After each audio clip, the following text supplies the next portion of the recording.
All righty, owners, managers, I know that you get overwhelmed. So do I. And like I said many times before, my checklist has babies in the middle of the night. And then my checklist has a checklist to a checklist, right?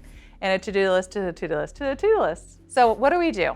This is a great question. So when we look at, oh my gosh, I start my day, I'm immediately into overwhelm. Or I don't even want to go to work because I'm already overwhelmed just thinking I have to go to work. So this is a great place for you to take a moment and look at a few things. So if you want a checklist, that's great. What does your office day checklist look like? What do you need accomplished on your office days? So let's just say by the 15th of the month, you have to be at your CPA's office. So your bookwork has to be done. So maybe on the 13th of your office day, you have to really sit down and put in all of your numbers inside of your QuickBooks. I don't know. So you decide, what does your office day checklist need to look like? Whenever you block in your calendar, office day, that's just what?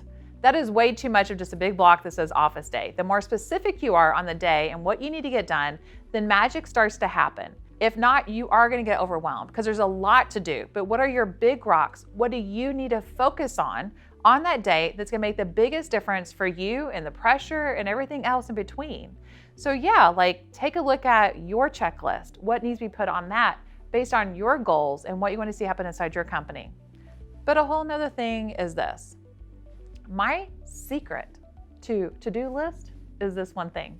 So this is what I do. I look at my 30-day plan, and I know we talk a lot about this in our programs, our 90-day plans, and we rewind it to just 30 days. So we're taking a bigger goal and breaking it down into your 30-day mark. In my 30 days, I will go onto my calendar and block out time to work on those top projects, my big rocks. When I do that, it changes my life. So then I know specifically, it doesn't just say office day, but it's gonna say really like a 2-hour block that I have to work on, I don't know, let's say my new employee orientation and up-leveling that, and then an hour on handbook, and then an hour on coaching my team, but then it's specifically blocked out onto my calendar. Then what I do is at the end of every single day, so like today, I'm gonna create a to-do list for tomorrow. So it's called Plan Your Day, Your Tomorrow, Today.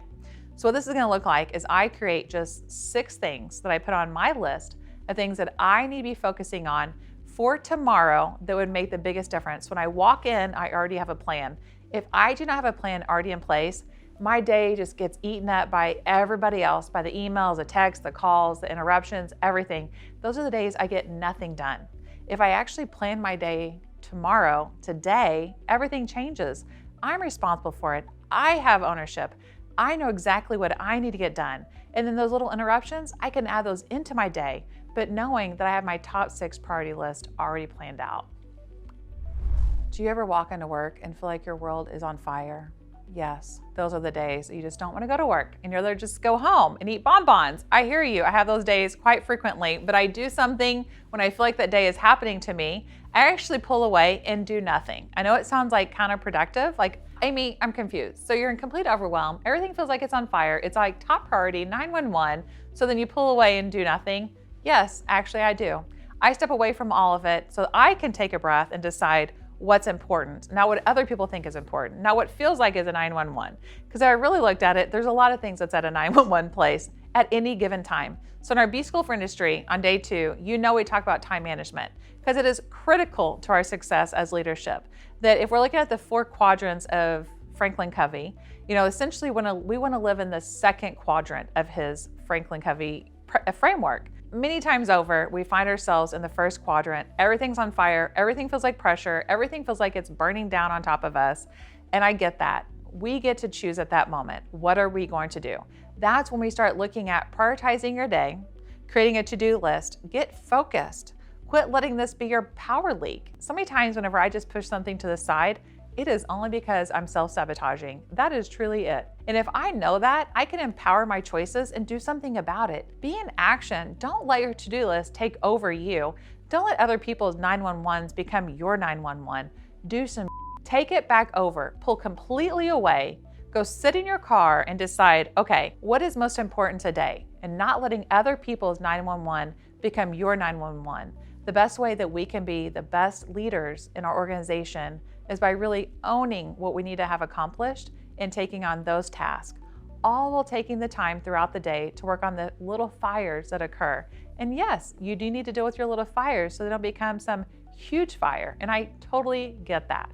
But again, that's usually just somebody else's fire that you have to manage. What's most important is that you manage you first and you get exactly what you need throughout the day, that you are living a life by design, not by default, and not letting other people dictate how your day is going to go. It's called Healthy Boundaries. I know.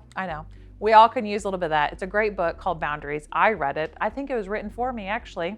There's so many times we say yes when we actually mean no, or the door is closed in the office, but they open it up. You're like, no, I need this time. I need to focus on my task at hand. And that we start training our people healthy boundaries. If you train them healthy boundaries, in turn, they're going to start doing it for their own life. So yes, we all get overwhelmed.